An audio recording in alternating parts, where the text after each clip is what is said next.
Hello, Ray Phoenix here. Welcome to Let's Play Jumping Flash 2, Part 2. So we're finally in World 3, where it rains all the time. It rains however long their days are. There's this weird castle, cylinder castle being built in the center of the level. There's these, stone pathways and these rock formations that for some reason fly in the air, and we can stand on them and jump on them. I guess Planet Little Moose physics are probably the same as Earth's physics, because Earth in the first game had these very same physics. Baron Aloha in this game is voiced by the same guy that voiced him in the first game, so the credit says. He's credited as being Keiichi Sonibi or something like that. I don't know how you say his name exactly, what his name actually was. It's the same voice actor, but for some reason he sounds completely different in this game. In the first game he had a very villain-like voice that made him sound like an intimidating villain. For this game, they just give him a goofy German accent in this game. They make him say, "What did the heroics? Merken Sie Deutsch?" And they make him out more like that in this game than in the first game. I don't know if there was some sort of was it some sort of creative decision made where they're trying to make this game more comical or something? This game does have a slightly more comical tone than the first game. The first game was all bizarre and messed in the head, all messed up like this, but at least it was more, it was very sophisticated. It was more sophisticated and more it did not player. But this game doesn't take itself as seriously. This game is filled with more joke stuff. You'll see that in the absolute last boss fight of the game, and even the cutscenes too. Captain Kabuki's always cracking jokes, and Baron Aloha and that Moo he's with his Moo sidekick. He had two Moo in the first game, but now he only seems to have one Moo sidekick in this game. Did he use it as his footstool or something like that? Did he get left behind? I probably just got left behind on Planet Little Moo, but wait a minute, there was only one, I think, at the beginning of the game. So I don't know, did one of them get destroyed if that ship? I think so. I know it was Moo I think, pretty sure controlled those robotic things from the first game. Because robotic Moo were common for the things that held all the worlds together in the first game. So I don't know what happened to them. Did they get captured? Did they just get engulfed in the explosion? Never seen from again? What happened to those Moo from the first game that were supposedly controlling those robot things holding all the worlds together? So we're in another obligatory bonus stage. I think you do get rewards and medals and things like that for bonus stage. And what's kind of different about this one in terms of time attack mode? So in time attack in the first game, because just like in the first game, the first level of the first segment of every world in this game has a bonus stage where you're left having to pop all the balloons in under 60 seconds, and you win a 1-up and a lot of other points in the meantime. The Jumping Flash 1, and when in the time attack mode, you can access the bonus stage just by selecting the first level, and you can find where it's located and go there and play a bonus stage. But in Jumping Flash 2, you're not going to find bonus stages when you play the game in time attack mode, but the bonus stages are actually registered as separate levels that can be played separately on their own. In time attack, see how fast it takes for you to pop all the balloons, and you can time yourself. But of course, you're always going to be doing it in less than 60 seconds, assuming you have unlocked them for the time attack. I think you have to complete the bonus stages successfully in order to unlock it to be played in time attack mode. Or I don't know, I haven't played time attack mode in a long time. I used to play time attack mode all the time when I was a kid playing this game, but now I almost never use time attack mode anymore. I have to forget it exists because I don't use it that much. Some other nice little features this game added too. There's also a mode where you could watch all the cutscenes of the game without having to actually play the game. Well, you do have to play the game at first, but after you unlock them, you can watch them as much as you want. You even change Robit's sidekick in this game, because Robit's only had one sidekick in the first game. Was that pink bunny thing that stands on the top, that just hangs on the top of his main, what do you call it, his main view, whatever. But in this game, it's a blue and white. It's blue and white in this game. It has a different voice in this game, but there's also some other ones you can unlock too that could be used in the same game. You can actually switch them, and each one has a different voice, and they say different things depending on what the situation is. It is, but it's another one of those flashy whistles and bells of this game added just to make it more, unique from the first one, which I guess it's good they did that. I can imagine if Jumping Flash 3 were more widely available, and if it was to take on a trend, or the same, the same formula as this game, probably would have added even more. But they didn't do that, because Jumping Flash 3 is a completely different formula from this game, where you're just simply cleaning up people's garages and doing chores for people in a time of peace. It's really easy to get a lot of points in this part of the level, too.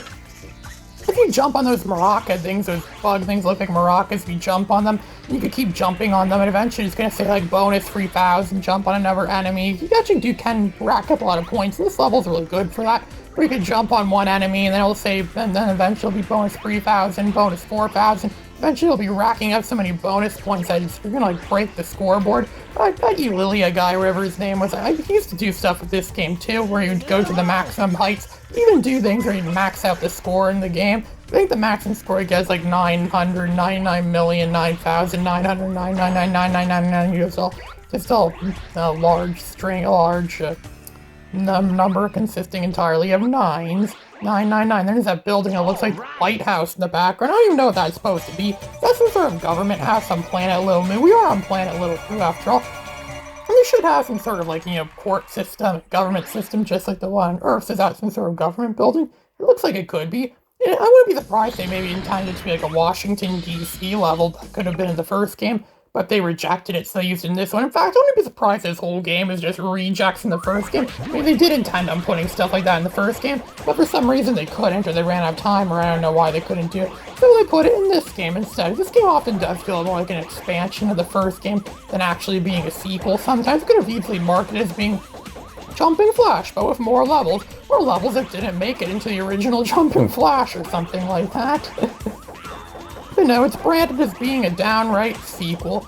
A sequel to this game. Heck, they really took Baron Lavoie's German accent really seriously in this game. So seriously, in fact, even the instruction book is written in German-styled English, where it says, get to V ship, V, it has a bunch of unnecessary V's to things, like VE, get to V ship, or get to V thing, or press V button, or something like that. And then it only spells stuff in like German stuff. They really took it a little too far, I think, with the instruction book. It really made Baron Aloha more German in this game than he was in the last game. But again, I bought this game. It was a disc only when I got this game. And it didn't come with any instructions. With like a lot of the games that I buy. Now you've done it, you rapscallion rabbit! I'll make you into a dust bunny! Dust bunny!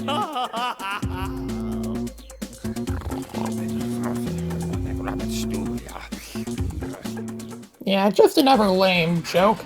A joke so lame that Baron Aloha doesn't even care anymore, so he's just thought, screw it. I'm just gonna sleep here and wait till something happens. I'm either gonna get arrested or court-martialed for what I did in the first game, or Robert's gonna restore peace to my homeworld. Right now, either one of those would be fine. Those are the only...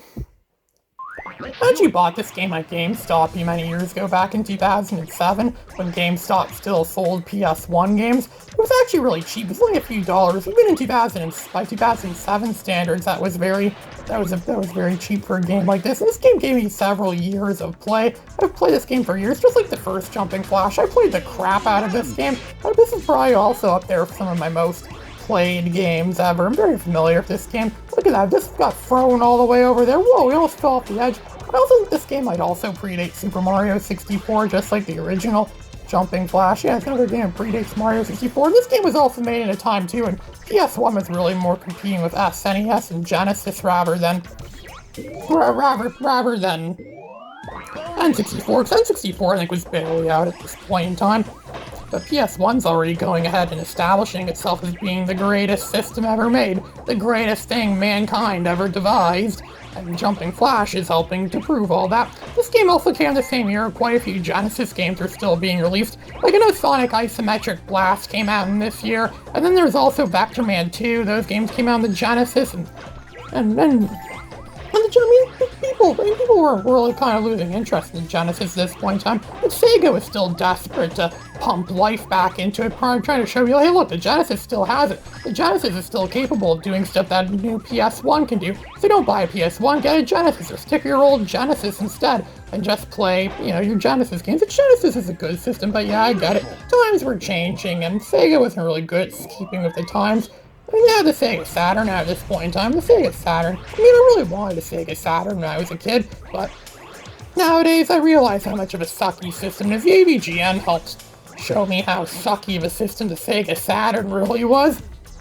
With its limited primitive memory. Yeah, when it tells you to set the date and time in that thing, just leave it to January 1st, 1994. It doesn't know about its cruel fate. I never really got why a lot of systems even use clocks anyways. PS1 never had a clock in it, and I was okay with that. And then the Xbox and Sega Dreamcast have clocks, and then every time I turn them on, set them up, it always pesters me to set the clock in it. I don't give a crap. It does do things for some games, but most games aren't really impacted by the clock feature in the system. In some games, I remember on the GameCube, Star Wars Rogue Squadron 2, Rogue Leader had it where you play the game at certain times of the day, you get different things happen. And that was actually required for unlocking some things. So I just went ahead and set my games to different times of the day. I can imagine a Jumping Flash game doing something like that, where you could somehow set the game to be in different times of the day, and then different things could be achieved. Almost like in Sonic CD, where there was past and future, but it's Jumping Flash, though. Yeah, that totally could have worked. I kept saying this a lot in the first game. I could very well imagine Jumping Flash becoming like a long-running franchise filled with so many different games that achieve so many different things, kind of like Wipeout or Twisted Metal, or even games like Spyro or Crash Bandicoot or Sonic the Hedgehog, like a really long-running series that's capable of so much. This series really doesn't get as much credit as it deserves. It really did deserve a lot more. So we're at some sort of industrial complex outside in the first level, and now we're inside the industrial complex again, where it becomes another one of these maze levels, just like 4-2 in the last game, only we're not in an icy maze this time around. This time we're in some sort of industrial maze, some sort of like industrial factory. Imagine this is where Baron Aloha was constructing his army. This is probably where he built those robot Moo things he used to rip the world apart in the first game. They're probably built in this place we're in right now, and now we're raiding it. We're going inside and destroying it. We've been destroying everything we see in our path. We're being like Anakin Skywalker in Star Wars Episode 2, where he just went through the factory thing with his lightsaber and slashed the crap out of everything he saw there.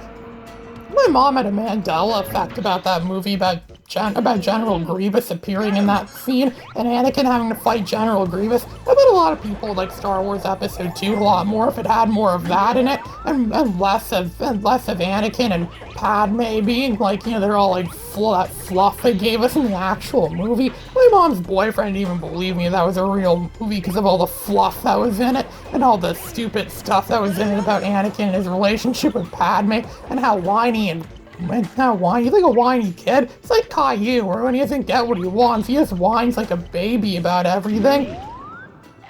No wonder why people hate those movies so much. I actually have a VHS preservation of it somewhere. It actually looks pretty good on a phone. I was just watching my Samsung Galaxy A04s earlier. Not the whole movie. It's just kind of like just looking at scenes from it. Yeah, it does look pretty good on a phone. Phone screens actually are pretty good. Even the cheap budget phones have really good screens that are capable of so much nowadays. Eventually, just about any phone you could buy is capable of fully watching videos of anything. It's becoming the new standard now that technology is becoming so perfect. That's how those severely cheap budget laptops you could buy at Walmart have the graphical capabilities to run emulator games, as well as some modern games from 20 years ago. And so we're riding on these conveyor belts, just looking around. There's Baron Aloha's mug again on those doors and on that hidden passageway on the top ceiling there, because Baron Aloha makes an appearance in every level of this game. What would this game be like if Baron Aloha wasn't in it? So we could go swimming in this unnecessary pond. Oh, look at that, we got a 1-up. Yeah, like that's really helpful, so we already have 9 lives. And the last Moo is right in front of us. These levels are also very reminiscent of Wolfenstein 3D. So it actually involves like going through mazes and figuring out where is where. And now our radar in the top right-hand corner of the screen tells us, oh, look at that. See that Moo right there? It had an 8 on its head. I remember that all the ones from the first game. The World 1 Moo had a 1 on it, World 2 had a 2 on it, so on and so forth. There's only 6 of them, and that one said 8 on them. What happened to the 7th one? I wonder what could have happened to the 7th one. Is this part of some plan? Did Captain Kabuki find Baron Aloha's stash, and is he going to use it against Baron Aloha? I'm just trying to wonder. This could be or maybe Captain Kabuki, after this invasion's over, maybe Captain Kabuki's going to do this to Earth and so many other planets in the galaxy or wherever this game is set. And then they're all going to have to go to war with Captain Kabuki. Captain Kabuki versus the armies of so many countries. I wonder who would win. Probably Captain Kabuki. Captain Kabuki's a very underrated villain. He's so what we saw what he was able to do to this thing. He doesn't even need an army, really. He just did it all by himself. He didn't have to invent anything or build anything to do it. He's like Galactus, pretty much, where he could downright devour planets. in the blink of an eye. Here's this robot spider thing. Looks like a spider reject from a Spider-Man video game or something like that. This boss is a pushover. He's a real pansy. We just jump on him. All the bosses in this game are just like the bosses in the first Jumping Flash. You pretty much kill them. It's pretty much big enemies. You can kill them by jumping on them so many times and blasting them in the head so many times too, which is what we did right there. The good thing about that though is these games are a great source of mindless fun. You just want to turn off your mind and play a fun video game? Well, these games could, satisfy that craving if you ever crave mindless fun and mindless entertainment. You can see our rewards in the bottom left-hand corner of the screen over there. Robo Bunny, not funny. Time to grind out some bunny burgers, cause you don't know Jack Rabbit. Jack Rabbit, I made it funny. Jack Rabbit. I'd like to. What is taking so long? I'm doing the best that I can. Have you ever tried to hotwire a spaceship? There is no time to waste. There's a lot of stickers on that phone booth as well too. I'm pretty sure some are for sex lines or things like that number from Who Framed Roger Rabbit. This is Ray Phoenix signing out.